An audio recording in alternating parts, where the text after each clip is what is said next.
One of these men made a ballpoint pen famous with the slogan, "It writes underwater." What is your name, please?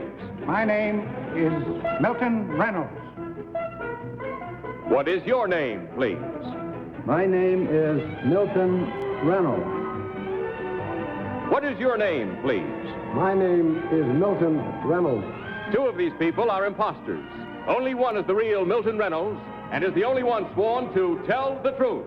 And here's our host, Bud Collier.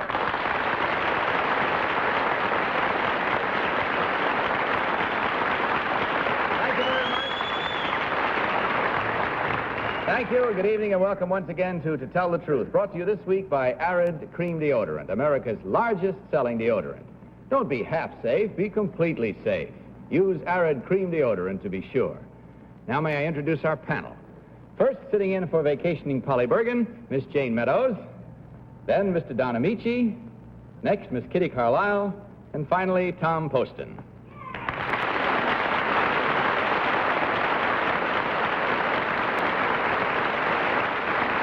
Panel, will you please follow along with your copies of this first affidavit tonight? I, Milton Reynolds, went into business when I was 20 years old. By the time I was 26, I was a millionaire. And by 30, I was broke. I repeated the cycle. I made another million by the age of 36, and 2 years later, I was broke again. Then, in 1945, I founded the Reynolds Pen Company and marketed the world's first successful ballpoint pen.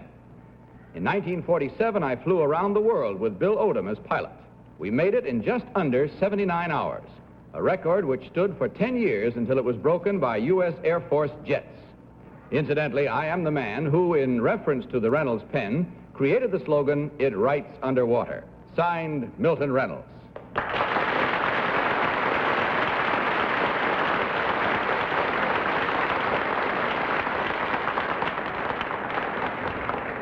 Panel, these three gentlemen, as you heard, all claim to be Milton Reynolds, creator of the pen that writes underwater. Are you all ready to play our game, gentlemen? Yes. Okay, let's start our questioning tonight with Kitty Carlisle. Kitty? Thank you, Bud. Number one, there was a Broadway show that had a sketch in it about writing underwater. Do you know the name of it? Made in Manhattan. And who did the sketch? Said Caesar. Number two, it says here that you're the fellow who invented the pen that writes underwater.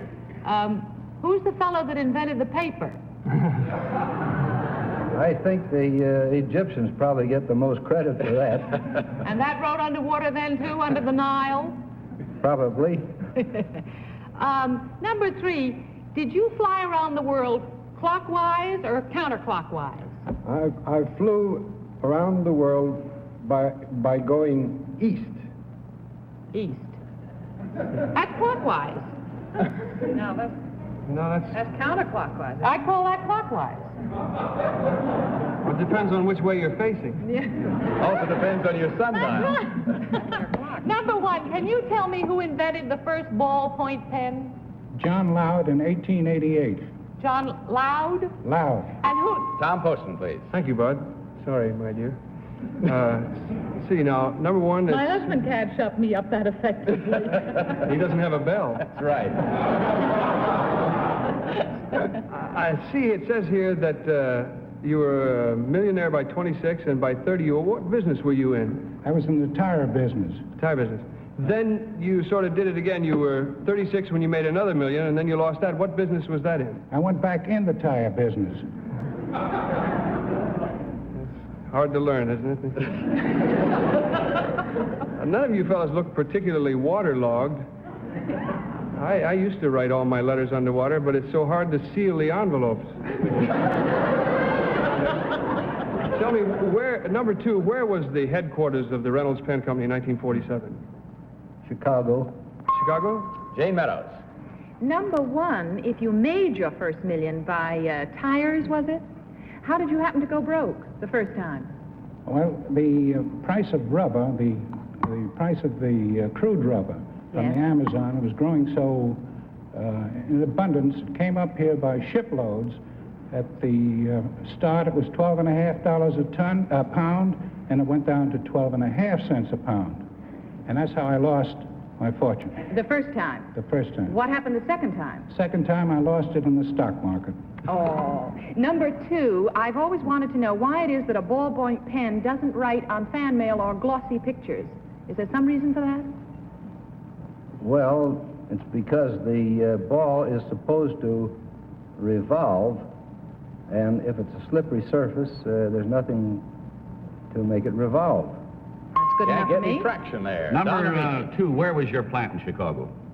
On the near north side. Number 3, when did Odom die? In 1948. Number 2, where was he, how did he die? He was killed in the Cleveland Air Races. Number 1, how many stops did you make around the world? 10. We started, do you want me to tell you where they were? No, that's all right. Number 2, how much gas did the plane carry when you took off from New York? About 2,400 gallons. Ray, that's it. Time is up and it's time to vote. So without consultation, will you please mark your ballots and select thereby number 1, number 2, or number 3. Remember, please, that the team of challengers will get $250 for every incorrect vote.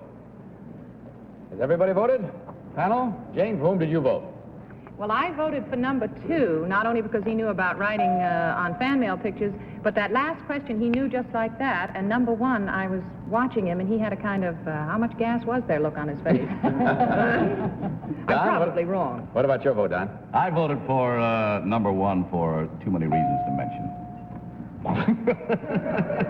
You didn't want him to tell you the stops he made? He's not going to mention the reasons that you had? You should have let him relate those. You know, you might have made a movie out of it. Kitty, what about your vote? I voted for number 2 because number 1 said it was made in Manhattan, and it was called Make Mine Manhattan, unless I misunderstood him, and I think the president of the company would know a great deal more than that about his advertising, unpaid. Okay. Tom Poston, your selection. I voted for number 2. Fellow that wins and loses that much money has got to be a little bit of a gambler, and he's got that look about him. Okay, there you have it. With the votes all in, mine's made up, and are yours? If so, let's compare notes now and find out who's right, who's wrong, as we discover which one of these gentlemen is the real creator of the ballpoint pen that writes underwater. So will the real Milton Reynolds please stand up?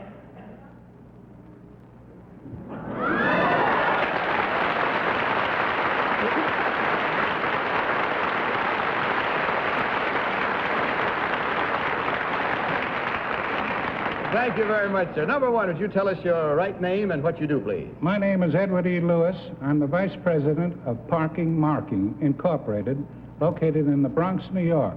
We paint the white lines in parking areas, shopping areas, airports.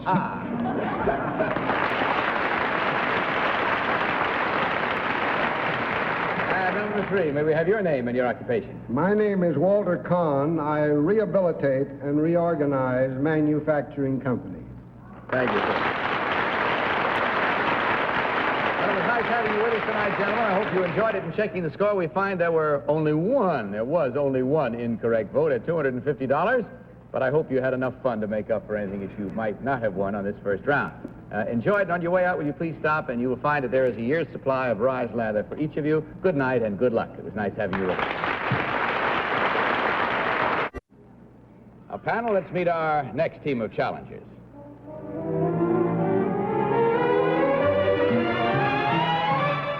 What is your name, please? My name is Kay Sheeley. What is your name, please? My name is Kay Sheeley. What is your name, please? My name is Kay Sheeley. Again, panel, will you follow along with your copies of this affidavit? I, Kay Sheeley, am 15 years old. This year, I won the American Medical Association National Science Fair Award with my exhibit, Algae, Food of the Future. This project included the baking of highly nutritious spaceman cookies made of green algae gathered from freshwater ponds. I was invited to repeat my exhibit at the AMA convention in Atlantic City. There, I met President Eisenhower and fed my algae cookies to interested doctors and scientists. As a result, I have been asked to write a formal scientific paper on my work, and the U.S. Air Force has asked me to demonstrate my space cookie technique for their School of Aviation Medicine. Signed, Kay Sheeley. Panel, you heard these three young ladies all claim to be Kay Sheeley, space cookie expert. Now, before we start questioning them, you probably noticed there's a little green cookie in front of each of you wrapped in cellophane. We thought you might like to taste one of Kay's algae cookies before you start your questioning, so you'll have an idea what it's all about. I can't get mine open. Oh, sure you can. That's it. Share Tom's with him. Oh. You'll find them quite tasty, I'm sure. And, Tom, take a taste, because we're going to start the questioning with you. Say, Would you like a bite of mine, Bud? Sure, I'd love it. kind of interesting. Kay number one, just what is this made of? Well, it's made out of cinnamon and flour and algae, of course, and the regular ingredients that a pinwheel would be made out of. I see. Number two, what is algae? What is that? Well, algae to most people is the green scum that grows on pines.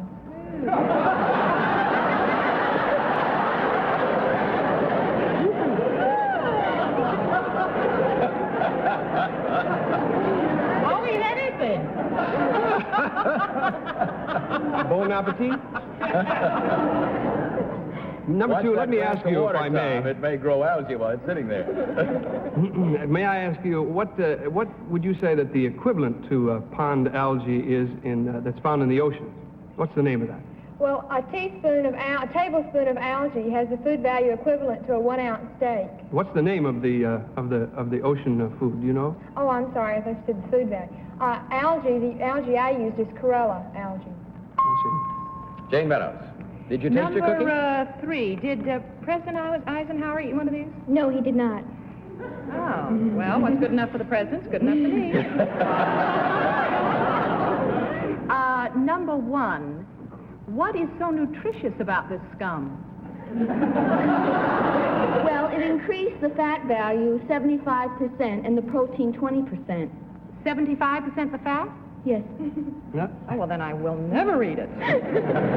How did you happen to get this idea to do this, number 2?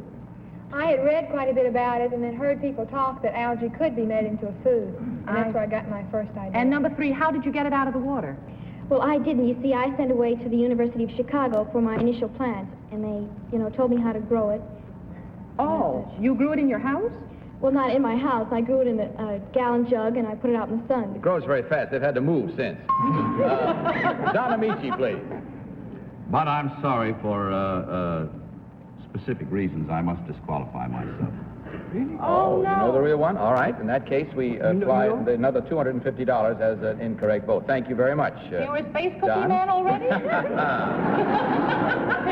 There must be. Some stray Girl Scouts came around and sold them to him. Well, Kitty Carlisle. I must tell you that I find this delicious. I adore it. It couldn't be better. And I want to know if you can make this out of seaweed as well as ordinary algae. What number are you asking? Which? Number 1. No, you cannot. That's too bad, because I would give the A&P quite a lot of competition where I live. Number 2, why is the Air Force so interested in this? Because algae can be used as a very good food in space. What does it mean when you say that it increases the fat content? You mean in your blood? Don't talk with your mouth full, Kitty. It's delicious. What does it mean? Were you speaking? Yes, ma'am. Well, by the fat content, you need certain fats to go on, for your energy and all that. It does make you fatter, but, I see. it's necessary. Okay, that's it. There we have it. Time to vote once more without consultation. Will you please mark your ballots and select by your voting number 1, number 2, or number 3. Okay, we all set? Prompting, Everybody anyone? voted? Prompting, please. Jayne? Prompting. Well, Have you voted yet, Jayne? this is very difficult. I'm just going to say number 1 because they all look like they could have made these cookies, but I'll just say number 1 because it's a hunch. Okay, and Don, you disqualified yourself, so we'll count that as an incorrect vote. Kitty? No consultation, please. I voted for number 1. I think she looks serious-minded and scientific, and she makes a delicious cookie. Don't throw yours away, Jayne. I'll eat it. Tom? I voted for number 2, Bud. She was in the middle there, and I had to vote for somebody. Okay. Well, now, I'll tell you what let's do, just to kind of switch things, and I hope we have time to do this. I think we do, though. Don, since you know which one of these ladies is the real Kay Sheeley, why don't you get up and go over there and point her out to us? glad Wouldn't it be funny if he didn't really get the right one? This is the real Kay Sheeley.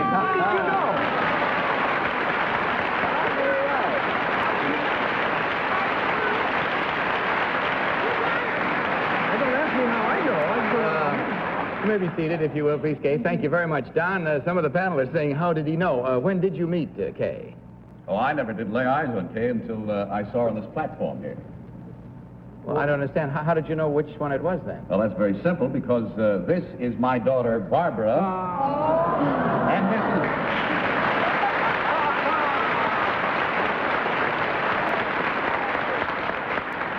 And this is my daughter, Cornelia.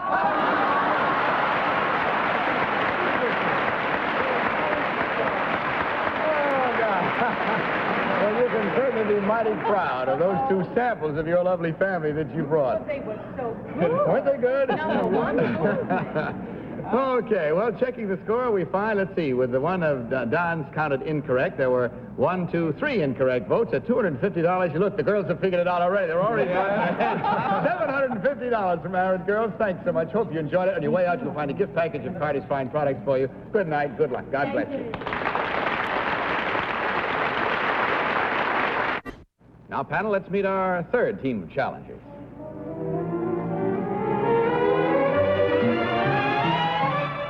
What is your name, please?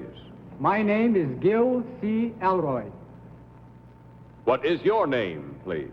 My name is Gil C. Alroy. What is your name, please? My name is Gil C. Alroy. Again, panel, may I direct your attention to your copies of an affidavit. I, Gil C. Alroy, was in my early teens when the Nazis marched into my native Romania. Despite my age, I was seized and imprisoned. I escaped from 4 different concentration camps, one of which nobody had ever escaped from before. When the Russians occupied Romania, I fled to Palestine, and for 2 years I fought in the Israeli army. In 1954, I came to this country and subsequently enrolled in the City College of New York. I graduated last week, summa cum laude, with a perfect grade in each of the 36 courses I took. I achieved the highest scholastic record of any student in the 112-year history of the college. Signed, Gil C. Alroy.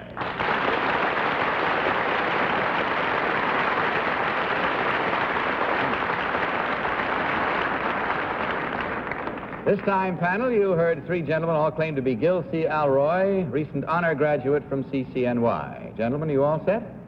All right, let's start this round of questioning with Father Don Ameche. Number 2, when did the Nazis invade your country? The Nazis came in 1941, in June, to be exact.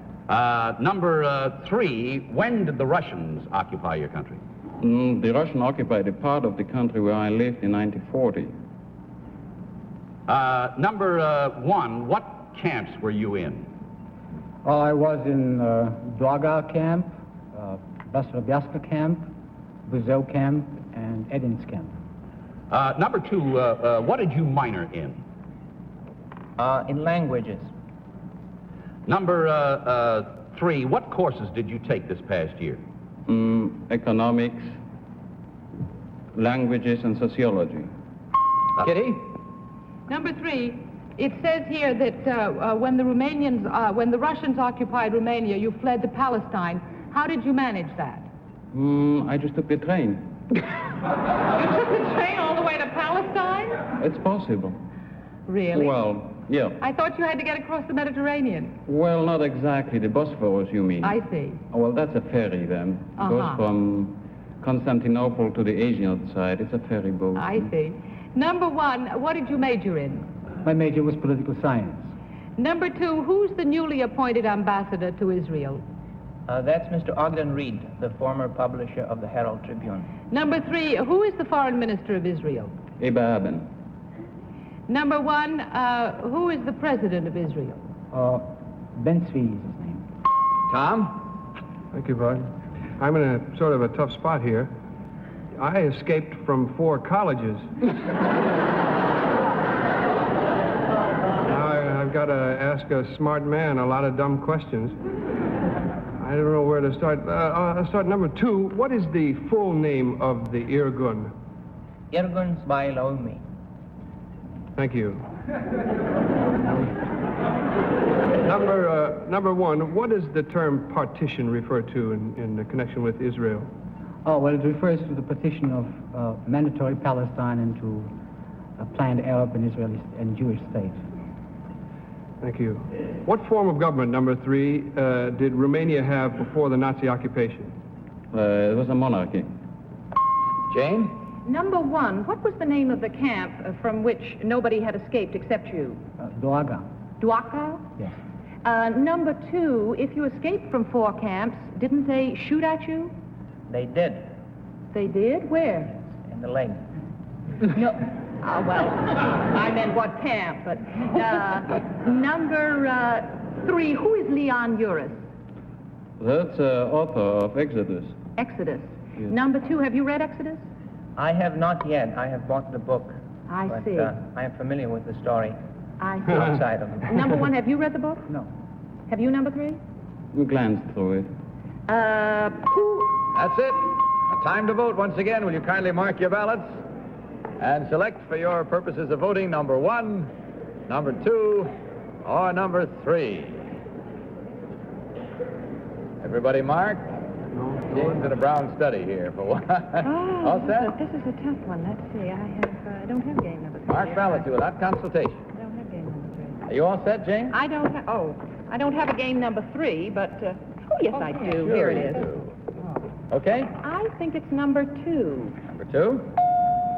I don't know why, but he just looks like, they all look very studious and very bright, but he seems to be the one to me. Okay, Don?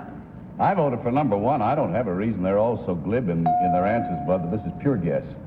Kitty? I voted for number 1. Number 3, I think mistook Abba Iban, although he may now be foreign minister. I don't think so. Number 2 looked too young, and may I say now that I think Mr. Alroy's record is the greatest plea for immigration into this country that I've ever known.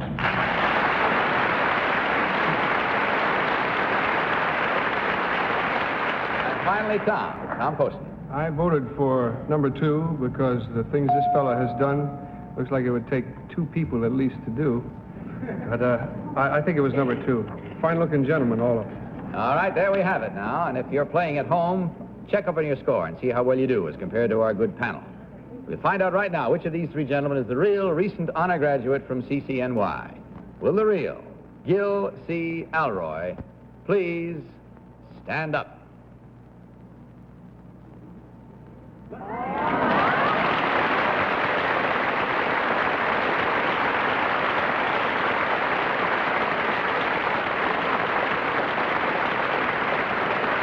Thank you, sir. Now, number 2, would you tell us your real name and what you really do, please? My name is George Wolf. I live in New York, and I'm a sportswear designer.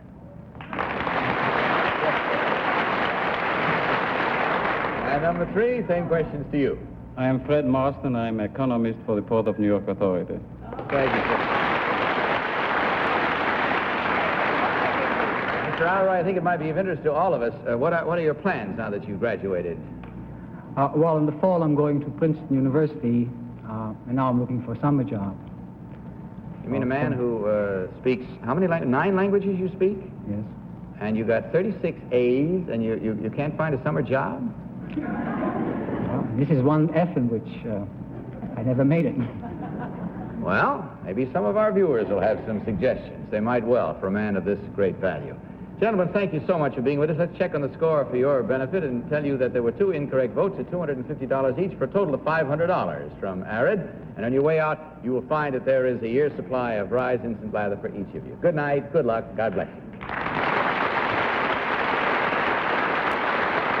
Well, that's all we have time for tonight, except to say, Jane, nice to have you with us. Thank you, Bud. And Don, you must be a mighty proud father. I am, Bud, I am. 2 lovely girls. Well, that's it, panel. Good night. Good night, Good night, Bud. Now, this is Bud Collier saying good night from Arid Cream Deodorant and reminding you to tell the truth. Good night, everybody. To Tell the Truth is a Mark Goodson, Bill Todman production in association with the CBS Television Network.